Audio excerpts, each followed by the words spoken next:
Welcome to In the Know. I'm your host, Dan Reith, and we continue our series of interviewing the candidates for the 2021 federal election.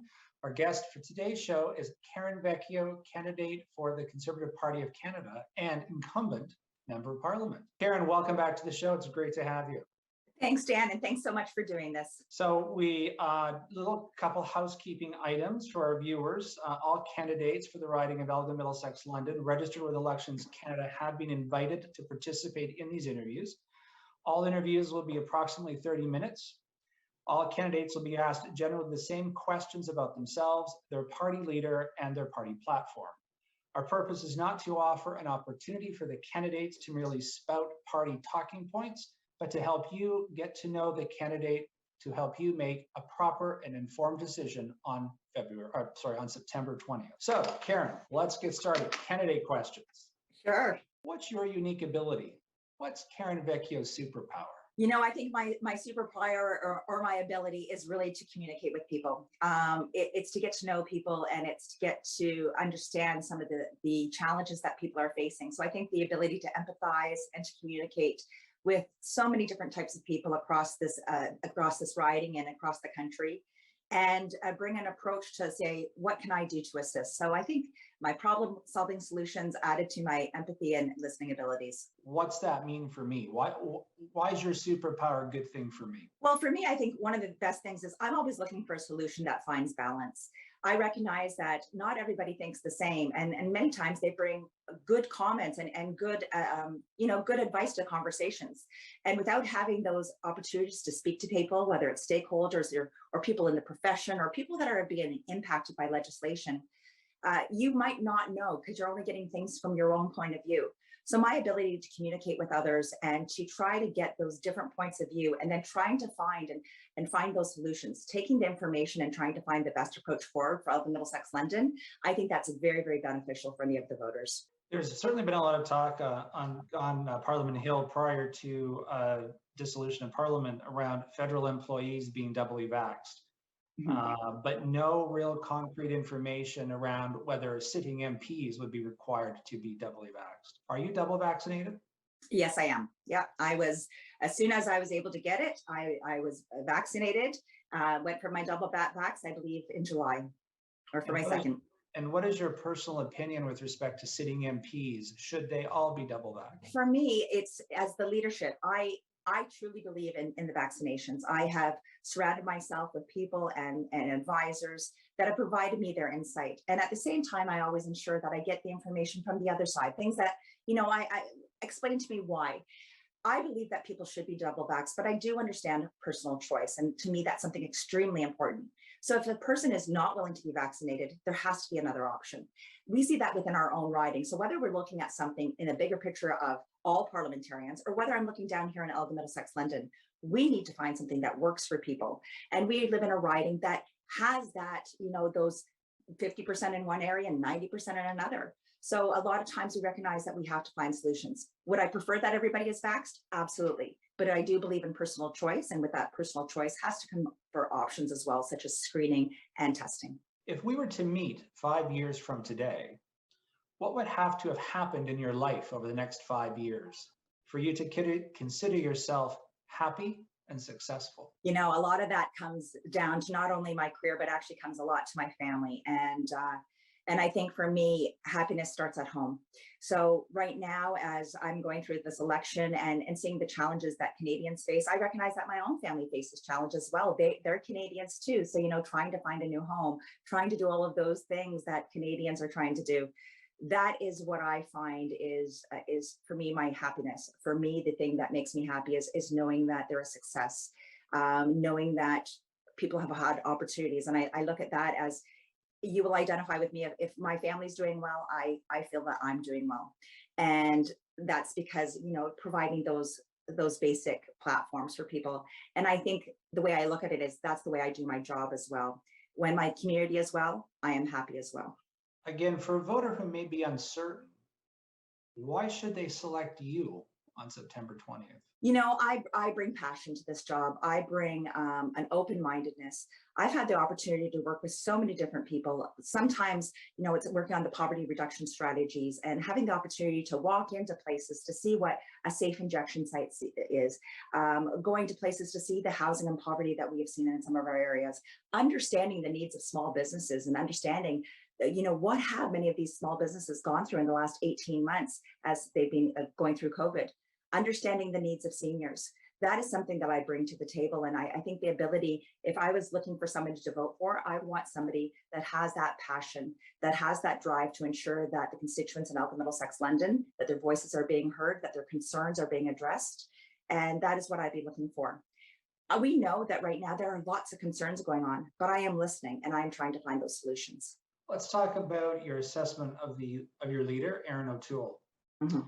In 2017, you supported Erin O'Toole's run for the Conservative leadership, but in 2020, you did not. You backed a different course in that race. Mm-hmm. Why? You know, I've been asked that question a lot of times. And first I'll say I always will support Erin O'Toole. In the 2020 election, when I was looking at the leadership, I was looking at the big picture and recognizing Canadians. And with Peter MacKay, he brings forward a very progressive agenda. And I'm quite progressive as well when it looks at certain items. So that was the leader because we were very, very parallel. With Erin, I find the exact same parallels. Strategically, he's a little bit different. I find he is incredible when you look at laser focused. This man is absolutely laser focused. And that's what I love about it. He brings his experience of being in the military and being a leader in what he does. He brings that plan. And that's what we really need in leadership. And that's what I see with Erin O'Toole. He comes to the table with a plan. What is the issue and how are we going to get there? And a lot of times identifying the target, exactly what you would do if you were in the Canadian Armed Forces like Erin, identifying the target and figuring out how to get there. So everything that we do is kind of like a mission, understanding that there is a goal and the goal is to help Canadians. That is what I find with him. He's very approachable. He comes from a middle-class family like so many other Canadians, and he brings a lot of passion to the job as well. And he's extremely articulate, and his ability to listen and communicate is very impressive as well. Would you consider he and you said that like him, you are progressive? Would you consider yourselves red Tories? Well, I've been asked that many, many questions. And you know, Dan, it's really funny because I used to say I was a purple Tory, and I definitely can't say that anymore. But what I looked at is fiscal responsibility is what made me all blue from head to toe. You know, that with fiscal responsibility, we can have social safety net programs, we can have social programs that are going to help. But without the economic engine, we can't do anything. And that is what makes me a conservative, a fiscal conservative that really worries about the economy and how we can have a driving force here in this country. And like I said, with a strong economy comes strong social programs. So that for me, I look at some of our strong social programs as what we can do, like what we can do to help Canadians. I've always worked in the LGBTQ realm. I've always worked in that realm, becoming a member of parliament. What can we do to ensure equality there? And that's the type of work I do. When it comes to social issues, when it comes to women's issues, I'm very straightforward on that. Being a woman myself, I was so proud to serve on as the Gender and Women Equality Shadow Minister, also as the Chair of Status of Women. And so I recognize the needs of many women voters, and I recognize the needs of families. And that's what makes me a perfect choice for this. I pulled a piece out of Maclean's article from last year where it spoke about how when Erin O'Toole took the helm of the Conservative Party last year, he promised to expand the party's big blue tent. Yes. Be more positive, inclusive, to be a group unshackled from hidden social agendas, xenophobia, and climate change denialism. Is this the reality of Erin O'Toole's party today, or is it just optics? It's the reality. You know, something I look at the fact that what we have seen over the last year, we have seen hate, we have seen divisions, and that is not what he's wanting to do. What he wants is a big blue tent where we can join together and actually talk about these things and find solutions. There are social conservatives in our party, and there are progressive conservatives in our party. And by us all working together, we can do what's best for Canadians. But we have that ability within our caucus to have those discussions. And that's what I like about it, because that caucus, you're not making it political. You're actually talking about people because you're from the same party, but you may have different views. And that's exactly what he's allowed in our caucus, is to have those really important conversations. For me, talking about the rights for women is very, very important.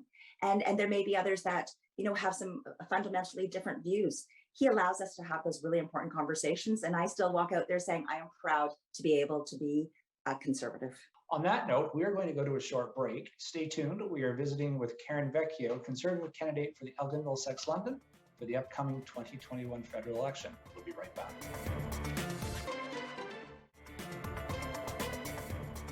Welcome back to In the Know. I'm your host, Dan Reith. In this episode, we are visiting with Karen Vecchio, the Conservative candidate for Elgin-Middlesex-London in the upcoming federal election. Karen, I want to talk about party platform, and I want to start with the actual printed document that the party issued. It got some pans and it got some accolades in Canadian press about it looking like a magazine, particularly looked more like a sexy seniors fitness magazine, which I'm curious, is that like a new look for Erin O'Toole, or is that to sort of take a swipe or a challenge at our current prime minister, who's been often identified as a self-serving selfie model? I'm like, what was the purpose behind that? I think it's funny because I haven't had the opportunity to speak to Erin about that, because I looked at the photo and I thought, oh my gosh, he's in great shape. And I know how much he's been running. One of the biggest things that he works on is mental health. So he's been out there running every day. And the best thing is, if you're candidates, you're out there running with him. So don't come to Elgin-Middlesex-London is what I was kind of yelling to him. But he is in the best shape of his life, both physically and mentally. And I think that's what he's trying to show. He's trying to show he is in a really good place right now. He is a strong leader with strong accolades, because people are seeing that strong leadership. And I think what we saw prior to the election, prior to getting to know Erin O'Toole, people are wondering, who is this guy? Well, they're seeing that he is a force to be reckoned with. They're seeing that this is a strong man with strong policy. In reading the party platform for what is currently available, in general terms, it's very general, and as all party platforms are. But I've noticed a shift that it is more to the center than past campaigns. Is this something that traditional conservatives should be afraid of? Is the party moving too close to liberal, or is the party actually recognizing where Canada is today and responding to what Canada is today? Well, I would say no to the first and yes to the second. I would say, is this a concern for people who have been traditionally liberal? Not at all. We do have to recognize that times have changed, things have changed. We are in a country that we can connect with somebody across the world within seconds through FaceTime and actually have conversations. We know that when it comes to the environment and climate change, that we have seen so much, within our community, so much growth on this issue. Many people are becoming more concerned. So these are things that we must address. We've always addressed through conservation and things of that sort, but we need to do more. We will always continue to focus on the economy as conservatives. That's always going to be our number one thing, is the economy, because we recognize the importance of that to facilitate everything else. But in this platform, what you're going to find is things that Canadians care about and solutions that work for Canadians. Is it a little bit more center? Perhaps people would call it that.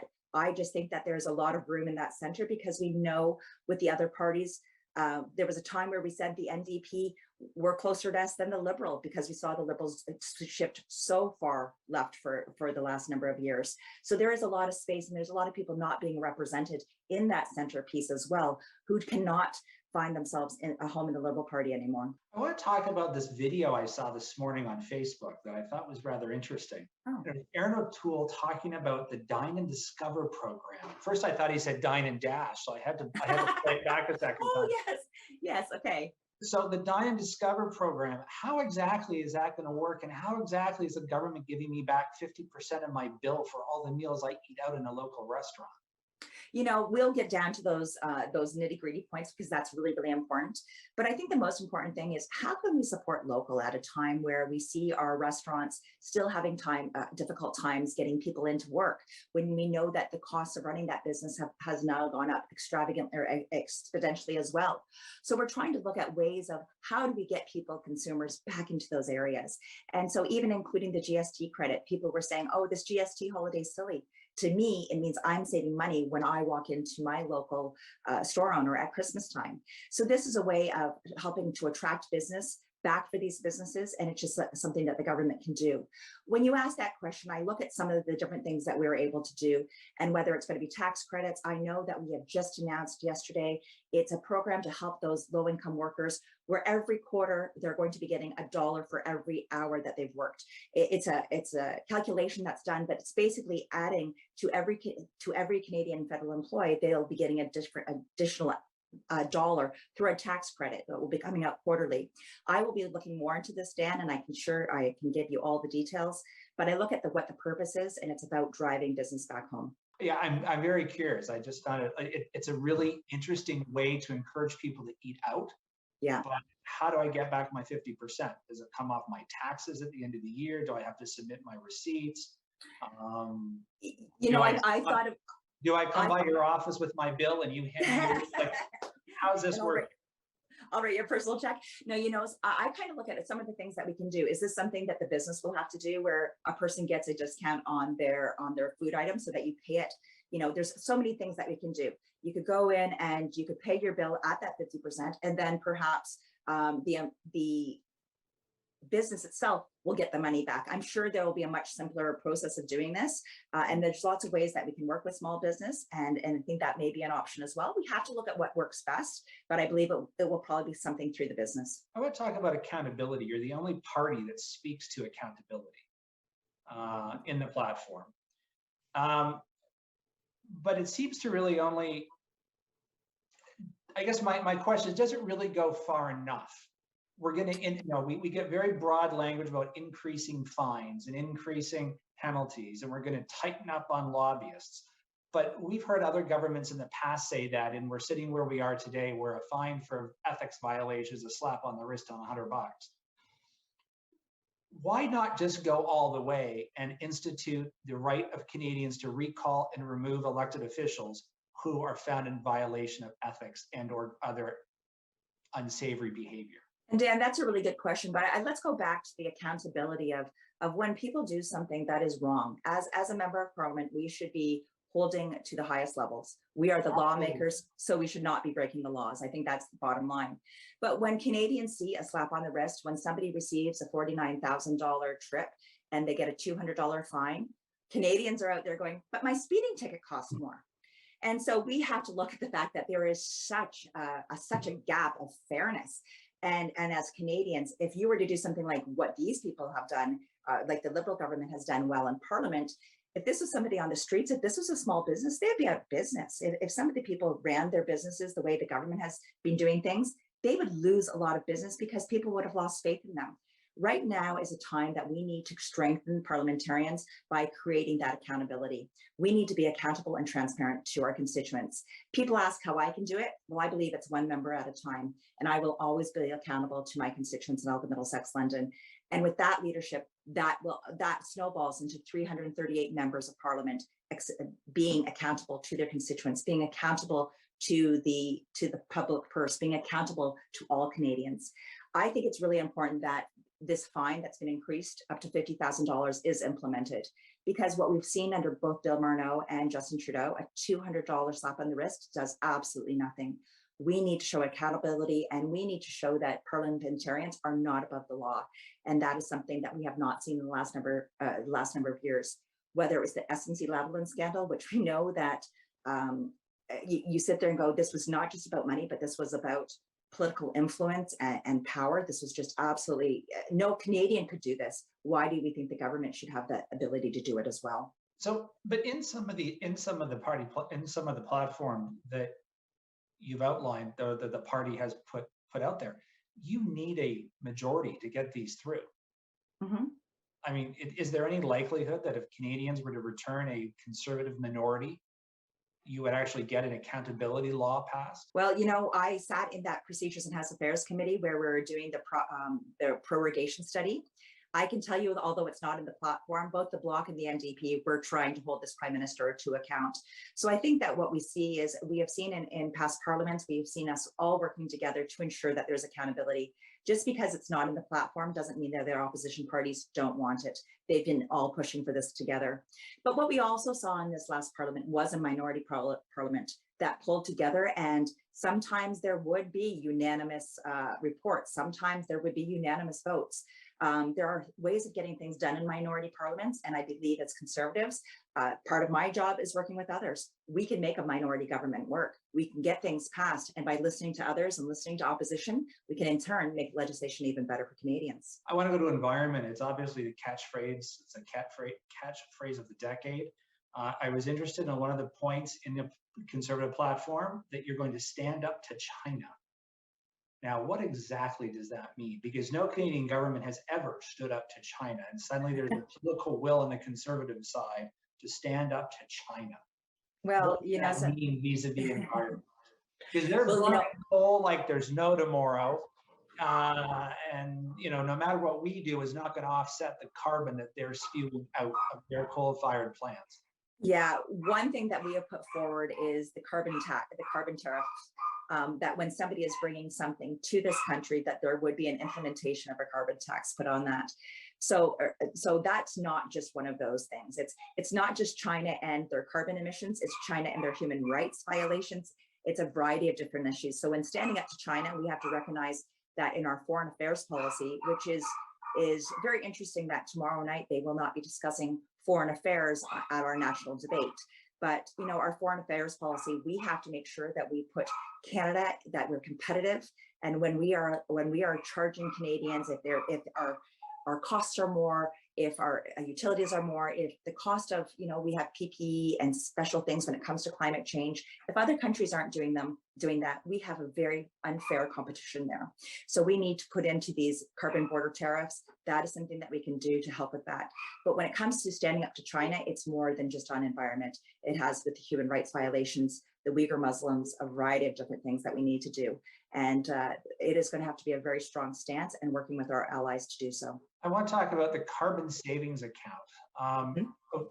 Erin O'Toole has been criticized for waffling on environment, but now we see a platform that speaks specifically to it. But what is this low carbon savings account? Is it like, am I collecting points like Bay points or air miles? Well, I collect a ton of air miles and never redeem them because I just absolutely. And I really appreciate that you asked that question, because sometimes people are reflecting, saying that's kind of what it looks like. If you want to say that's what it looks like, what it's based on is the fact that we know that there has to be some sort of consumer pricing on this. It does has to do with what can we do to make a greener economy. So what happens is with the carbon tax is that money is then put into the general coffers, and that's what we send under the Liberal plan. What we are doing is we want to incentivize Canadians to be able to buy greener technology, greener solutions for their homes and for their families. So anytime that there is any hydrocarbons that are part of your bill, this money will be put aside. It's being used with the Interact system, so we know that's something that can be used. This money will be put aside. So when it comes to you buying a new oven, when it comes to you buying a bus pass, when it comes to you buying something that is better for the environment and has greener plans, there will be some money there to set aside on that cost. So it reduces your cost for other things as well, and takes the money and puts it aside for you rather than for the government. Is that creating some new level of bureaucracy to track all those points? I appreciate where you absolutely are coming from, but I also look at the things that we see these points, we see these things already working in a system. The Interact system already exists. All of these systems already exist. So there doesn't need to be that high bureaucracy level, because the infrastructure and the framework is already there. Okay. That would be an interesting job, though. What do you do for the federal government? Oh, I count environmental points. I have a big spreadsheet for all the Canadians. Here's Karen's. What are we going to do about the carbon tax if the Conservative Party is elected to lead this country? Are we going to see it reduced? Are we going to see it cut? Because by many measures, many families say it's killing them. Yeah. Absolutely. And we've always indicated that we would repeal the carbon tax that's been enforced on the provinces that did not have their own plan, and where the federal backstop was put in. So here in Ontario, that is one of the things that have happened. We've seen it in other provinces. But we know exactly that carbon tax, whether you're speaking to Dan Kelly who provides the fuel to our farmers and our food producers, the amount of tax and the amount of money that they're putting forward that is being collected from these producers, back to the Canadian government, we're talking about millions of dollars. And I really believe that that money then should be put into research and development. Instead, we find that it's put into the general coffers. And at the end of the day, who loses? Just the consumer, because we don't see the R&D and we don't see that stuff being applied using these funds. So we know that for the average consumer, that carbon tax is just, it's the final, it's the cherry on top, where life is already getting too expensive. The cost of living has already gone up. And then the federal government is collecting a carbon tax on top of everything as well. Last minute and a half, I'm going to give to you to sell yourself to the voters of Elgin-Middlesex-London. Why are you the right choice on September 20th? Well, thank you very much, Dan. And thanks to the producers of this show and Rogers, and thanks to all the viewers. I have, for the last 6 years, truly been honored to represent the people of Elgin-Middlesex-London. It has been not only the best of times, but it has also been challenging times. And in the last 18 months, as we've got through COVID-19, I've shown my ability to work with small business, with individuals, with the government, with opposition parties, but most of all with the people within our riding and within municipalities. I believe in working together, and I believe that through Aaron O'Toole and a CPC government, we will secure Canada's future. We need to look at securing the economy. We need to look at securing jobs. We need to look at securing the mental health of Canadians. We need to secure the accountability, as we've just spoken about earlier today as well. And we need to secure that Canada is ready if we ever get into a situation where we are headed with another pandemic. We need to be prepared and we need to be secured. I believe I bring to this community the ability for customer service to ensure that the programs that Canadians need and that the businesses, when they need help, that we are there to listen. We are there to put forward solutions and help with government programs. I am here and I will continue to represent Elgin-Middlesex-London with the transparency and accountability that I have done so in the last 6 years. I am asking for your vote on September 20th. Vote Vecchio. Thanks so much. Thank you very much, Karen. And we unfortunately are out of time. On behalf of myself and Rogers, we wish you all the best on your campaign and best of luck on September 20th as well. If our viewers are looking to learn more about Karen and or the Conservative Party platform, you can go online to conservative.ca and click on plan, and it's all right there. Thank you again, Karen, and thank you for watching. Now you are in the know. Take care.